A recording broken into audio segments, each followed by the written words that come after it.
Hey there, how's it going? Welcome to the Copy Closer podcast. I am Tiffany here interviewing an awesome, badass copywriter. This is Laura Catella Georgi. So we're going to go ahead and dive right in, see how did she get started with copywriting, with marketing, and really where did she go and where was she before that? So let's go ahead and give her a chance to get started with her story. What's going on, Laura? Hey, Tiffany. It's so great to be here. Thank you. Awesome. I Uh, appreciate it. mhm. Yeah, geez, my story. My, oh, my, oh, my. So, my internet marketing, copywriting journey really began what is now unbelievably 10 years ago in 2008 after I graduated from college, this prestigious New York school where I thought, my life's going to be made after getting out of school. Everything's going to be fine. I thought I would do investment banking because all the banks would come recruit all the time. And I was like, oh, this is what you do now. You become an investment banker. Of course, that was 2008, which was when the economy crashed. And not only was it very difficult to get a job, any jobs that I did get, I didn't enjoy. One of the reasons I thought I wanted to do investment banking was because I wanted to become very wealthy, but I wanted the money for the freedom. And it turns out you don't have a lot of freedom when you're working 60 hours a week and you have to bring your work home with you. So in 2008, I literally Googled the phrase, how do you make money online? And I found the Warrior Forum, which I know a lot of people who have been doing this for a while might remember, might feel like a throwback. And I learned about internet marketing, affiliate marketing, and what really struck a chord with me was copywriting. Because I'd always been both a writer and a salesperson. The few jobs I had were I was doing like door-to-door sales, working commission only, and I always enjoyed writing. So it was literally the fusion of those two things. And I was like, this is going to be it. I'm going to do this. And I started with no samples to point to. All I was able to do was write my own posts, selling my own services. And I was like, hey, if you like this post, think of what I can do for you. I literally looked at a handful of examples. I just made sure to charge less than everybody else. I said, I'm charging the least because, you're going to be my first client and I'm going to do this for you. And I closed 5 clients. They just purchased right from the PayPal button. I didn't have to talk to them. I didn't have to do anything overnight. And this was a time where I was worried about paying my rent. I was, worried about buying enough food or buying the food that I want to buy. And so that was just really transformative to literally make some money overnight without having to answer to a boss, without having to show up somewhere. And my life was forever changed from that moment. And that's really how it all began. Right? That's crazy. You go from investment banking to writing from home. So it's Yes. definitely not the route you think you would go. But I love it, though. I love it. So really, a lot of people, when they get into marketing, internet marketing, even copywriting, they have that issue with charging. So how did you get over that boundary of figuring out your price? Not only did you say that you started out with doing as, lower than everybody else, so that way you can be like, yeah, you're my first client, but where did you go from there? How did you move up in price range with that? I think that's a great question because it's something I had to work on for a while. I would still recommend to somebody who's new to, first of all, don't do it for free if you can, like try to charge something and then raise your prices quickly. Don't get stuck being like that budget friendly copywriter. And one, just charge more, like just say, no, like this is what I charge now. If people can't do it, that's fine. You'll find somebody else. And tie what your fees into the result. So once I was able to point to results like, well, here's an offer that, converts at whatever, 2% on cold traffic. They make this much per sale. So they're doing X amount per month on this page. So, I can bring you similar results. And I was always willing to edit, revise once we have data. So it's not just like a one-off, like hit and run thing. So I tie that extra value to them there. Nice. And I could tell, I'll keep working until we get the result. So Yeah. this page is going to be bringing you this much every month, like literally do the math for them. So if it's this much every month, you'll be making this much every year from this page. And then my fee, even as it like raised to like 25 grand and up, it becomes paltry in comparison to the long-term value of what they're going to be getting. Literally do the math, even though it's like simple math, your clients can do it for them, because then they can't ignore those bigger numbers. And then your number becomes small in comparison. Smart.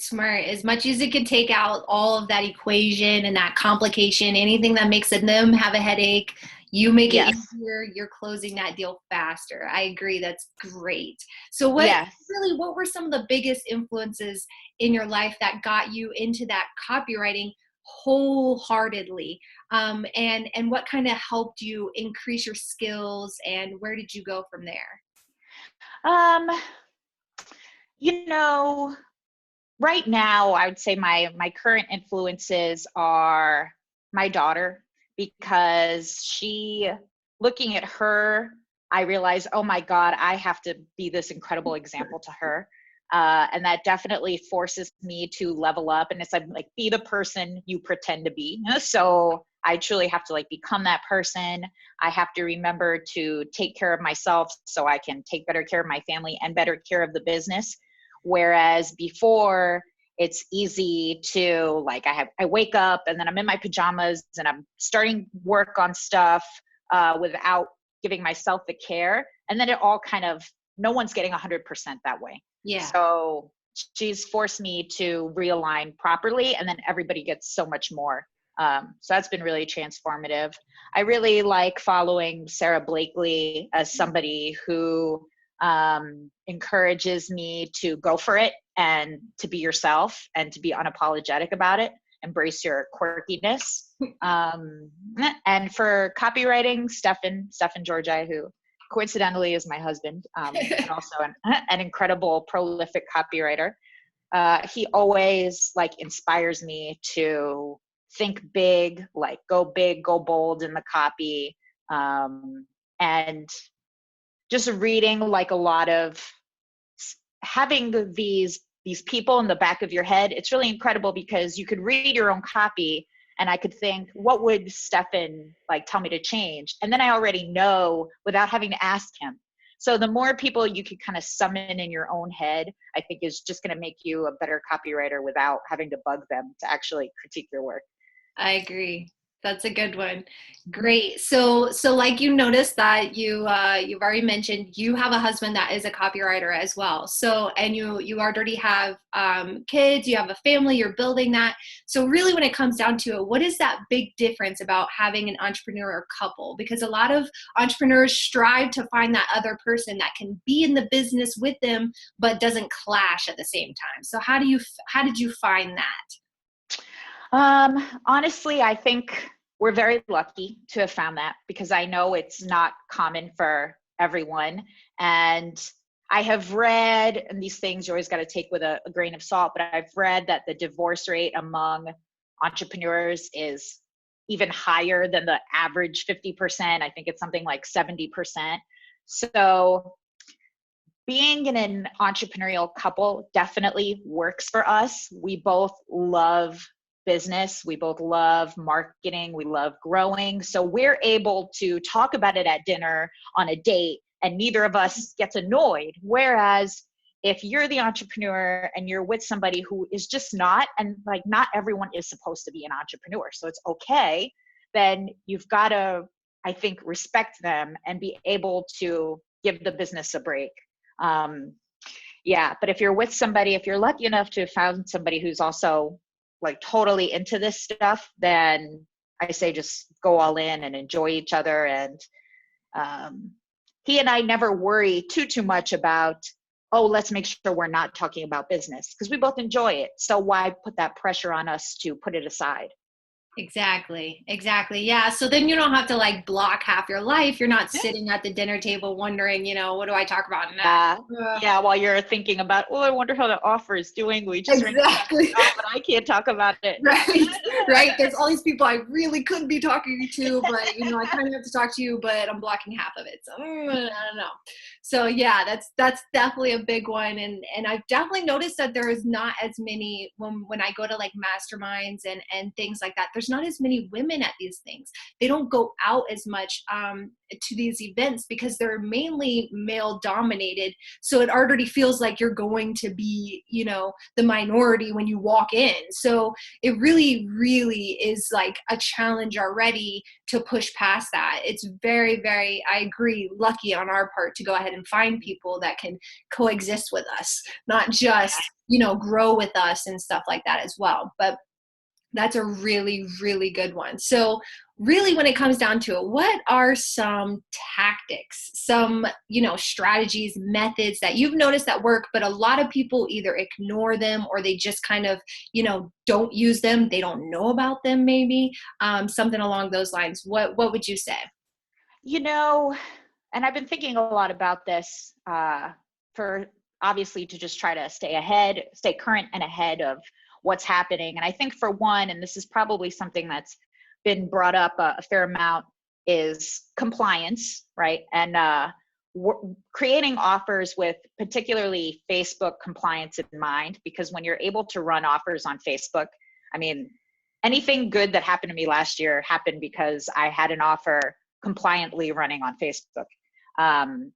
Because with the targeting, the conversion rates can just be really incredible. So, but that's all one thing. But that also kind of leaves this whole opportunity of creating aggressive offers as well, or the same offer, but with a more aggressive landing page for your email traffic, or maybe for some native traffic. So instead of just thinking of one or the other, I think really planning for both from the onset, and planning to have a social media presence, planning to have your product listed on Amazon if you can under a trademark, doing all of those things beforehand so that one, so you have different streams, and another, so it's harder to get ripped off. And so your potential customers can see your social media presence before they buy, because they're getting more and more savvy. So instead of feeling the impulse, clicking the link and buying, they're going to open another tab. They're going to Google you. They're going to check for your product or a similar product on Amazon. So the more you can be spread out and there before you even launch, I think the better. That's kind of the more like things on the computer and the cell phone. Another thing I've been thinking a lot about is like having a presence on the smart speakers or through voice search.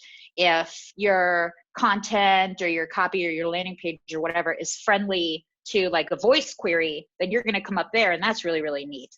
And of course, I think virtual reality. Stefan and I just got the Oculus Quest. One, it's incredible. I totally recommend. It's so much fun. And that's going to be like a Wild West. You know how Google was a Wild West, Facebook was a Wild West. That's going to be the next Wild West with like a ton of opportunity to have all sorts of offers, have all sorts of cheeky advertising. So I think I think that's a huge opportunity for like multi-generational wealth if you like have presences there. However you want to do it, if you want to run offers, if you want to create games and collect data, there's just limitless opportunity there too. That's true. That's true. Virtual reality is becoming huge. And it's, it's one of those things like Bitcoin. People thought, I need to get in at the beginning, but I'm skeptical. And now all these people are like, I should have got in. So that's definitely true. one of those things that, get in it if you can, especially if it has something to do with your market in some way. And if it's not, like you said, data entry is a huge thing. The more you can get on the buyers, the more you can push stuff to them to where they're going to buy instantly, and you don't have much skepticism as we talk about. So really, what are some of your goals, your future goals with whether it's just yours or whether it's you and your husband? How are you doing in your basically not really just your copywriting, but if you have a brand new business you're looking to start up? Yeah, so I am starting a skincare brand, which I Nice. know, talking about like women in the space, women are always like, I want to do skincare. Right. But to speak very candidly, one of the reasons I want to do skincare is because of having that compliance in mind. It's much easier to sell a topical versus Mhm. an ingestible on Facebook, on native traffic, and all the places that can convert really well. And getting the merchant processing for it. It's like I could run it on Shopify. Shopify doesn't really want you to sell supplements, but you could Mm, sell skincare, you could sell hair products, topical hair products on yeah. Shopify. So that, in addition to having a passion for skincare, is the reason I'm going in that direction. Um, and I've definitely taken lessons from last year, and I'm applying them to this. So I'm being prepared to be on all channels. I'm taking the time, because we've all heard so many times, it's kind of like a trope at this point, that money loves speed, money loves speed. Sure, that's great. But now I think we're at the point where we have to like filter that back through slowing down a little bit and making sure you have your back end in place, making sure you have your abandoned cart in place, making sure you have, even if they never buy from you, making sure you have the correct affiliate offer in place so you could still monetize that person.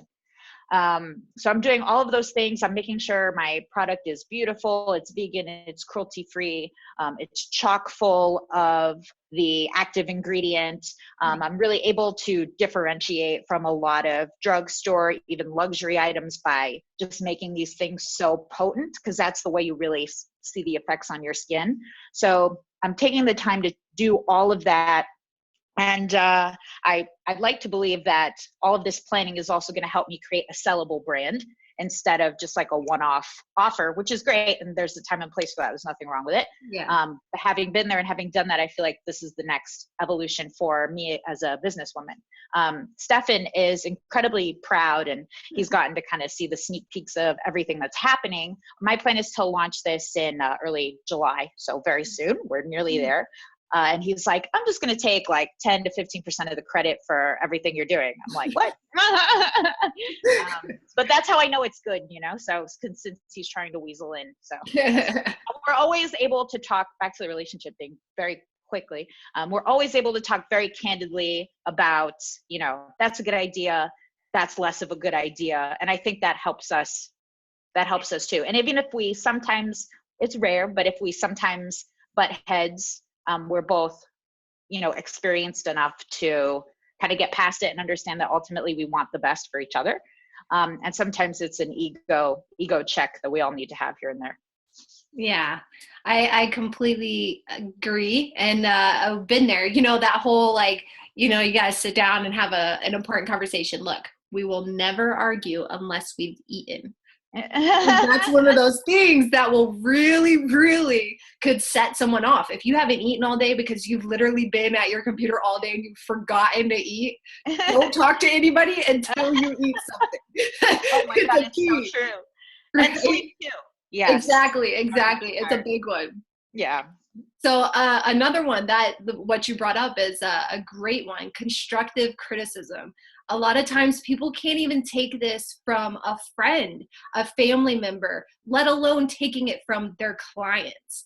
I know that as a copywriter, it's more so on a project basis where you're gonna get criticism from them, but it's more of like, okay, I think we should go this route instead of this route.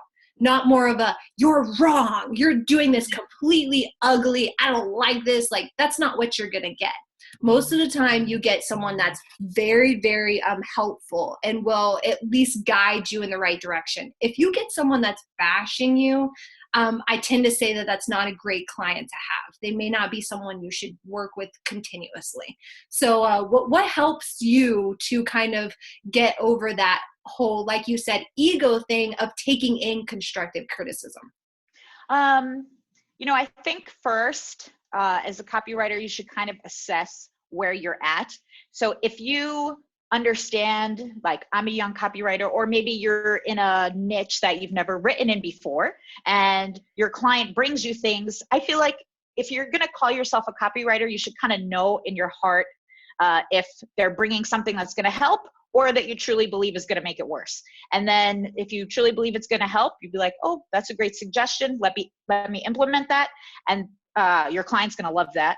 And if you truly, I also think you should always have the clause, if possible, when you make the deal with a client, like, first, we're going to test this as I have prepared it. And then if they agree to that, then they're giving you like the proper respect. And then you don't have to worry about them like bombarding you with unnecessary feedback, and you're able to test it just how it is. I think always trying to make that arrangement will serve you greatly. But of course, and then so basically the first part is really the second part of what I said. So I think that was confusing. But if they then say, I really, really think like if we add this angle or if we add this style of call to action, whatever it may be, I think you're kind of think about the result and don't think about yourself, because it really has nothing to do with you. So if they're giving you input that's going to help the results, then implement it. And then always have that clause to test it as you've written it. Yeah, exactly. It's a great one. So with that, when you're getting this feedback from a client and say, for example, you need to fire a client, do you have a process that you go about, or have you just gotten to the point where you're like you just kind of softly let them go? Like, I know a lot of people, this is a hard challenge. A lot of people go through, they don't understand that. Like you said previously, you have to be able to say no to certain people. And certain projects are just not under your belt. They're just not something you could do. So I know that a few people have told me, like, how do you fire a client? How would you even know like who to fire? Yeah, that's a great question. And I do think the sooner you could have like a system in place for doing that, the better off you'll be. So you don't have to kind of waffle and half do it and half answer, because then you're not presenting your best self to the client, and then they're going to get more mad, and it's a vicious cycle. First of all, I think, especially with the more experience you get, you see the red flags before you two even form a deal. So if they're being very like tricky to come to an agreement with, you're kind of like, oh God. If they want to get on the phone with you 10 times and kind of ask for like tons of advice, and it's great, one or two times, that's fine. Like, I'll give you loads of value. I'll tell you exactly how this is going to work. But once you're kind of just draining my time and we're not getting any closer to inking a deal, like, that's a big red flag. So once you've kind of tallied these red flags, I think it's better the sooner you cut it off, the better. And then that's going to free you up for that client who is going to be a dream client, because believe me, they're out there. High paying clients, they run exactly what you give them. They don't pester you for updates. They're out there. So do not, as soon as you sense like 2-3 red flags, try to cut it off there. Yeah, because you always sort of get the sense before you even begin working with them if they're going to be a problematic client. Exactly. Yeah. Because if not, then you're going to get these clients that you're doing work for, and then they're going to want a refund. They're going to turn around and use your work because they first off loved it in the first place, but they're just the type that they're, just irritable clients. They're ones that are going to cause problems no matter what. Either you end up giving a full refund, or you're going to do a half refund, or it hits your reputation. That's something that's very serious with copywriters too. So reputation is a big thing. If you're scamming people, if there's even one note that comes out that you've scammed somebody because, they're just a bad client and they took it out on you.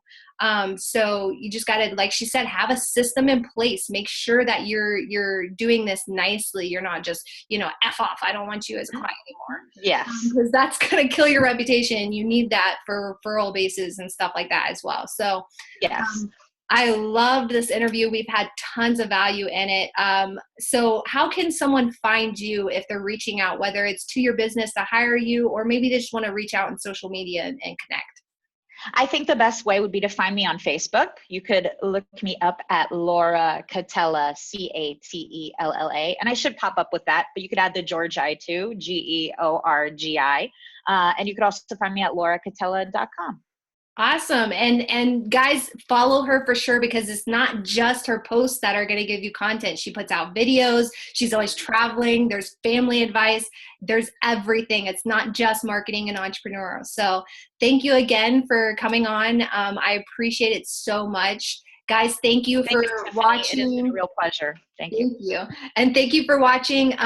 This again is the Copy Closer podcast. And I'm Tiffany, and have an awesome day.